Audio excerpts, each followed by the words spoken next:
Welcome back to the dojo. This is a white belt lesson. Your class can hold data all day long. A name, an age, a balance. But data just sitting there can't do anything. It can't greet a user. It can't calculate a total. It can't update itself. If a class is a blueprint, methods are what make that blueprint come alive. If you haven't met classes yet, start with Lesson 1. Link below. Think of a class like a coffee machine. The fields, the water tank, the bean hopper, are just parts sitting there. A method is the button you press.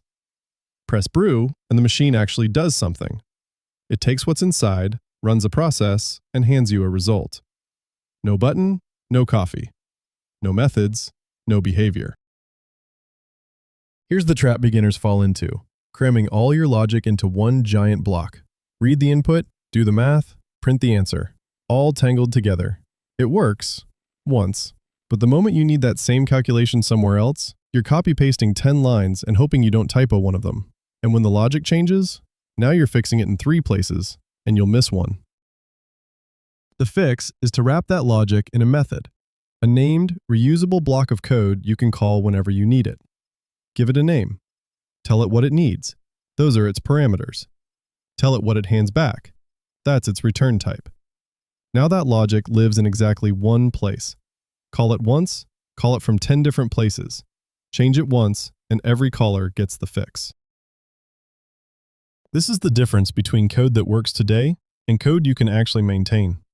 Methods are how you break a big problem into small, nameable pieces, and how you stop repeating yourself.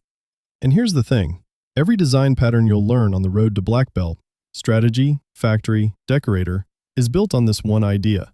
Put behavior in a method, give it a good name, call it. Here's a method called CalculateTotal. It takes 2 parameters, price and quantity, whole numbers to keep things simple. Real money code uses a type called decimal, but that's a later lesson. Look at the signature. The return type, int, then the name, then the parameter list in parentheses.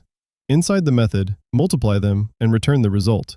Then, when we call it, we just write CalculateTotal, pass in our 2 numbers, and the answer comes straight back, ready to store in a variable or print to the screen.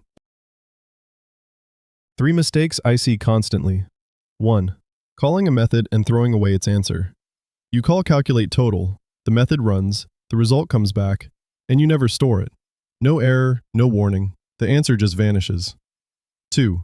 Declaring a method void when you actually need a result, then wondering why there's nothing to work with afterwards. 3. Vague names. Do stuff, process, handle data. If you can't tell what a method does from its name alone, rename it until you can. A method is a named, reusable block of code. It takes input, it does work, it can hand back a result. That's the whole idea. Drill it in your own code this week. Find one place you've copy-pasted logic and turn it into a method. If this lesson helped you, subscribe. Train hard. See you in the dojo.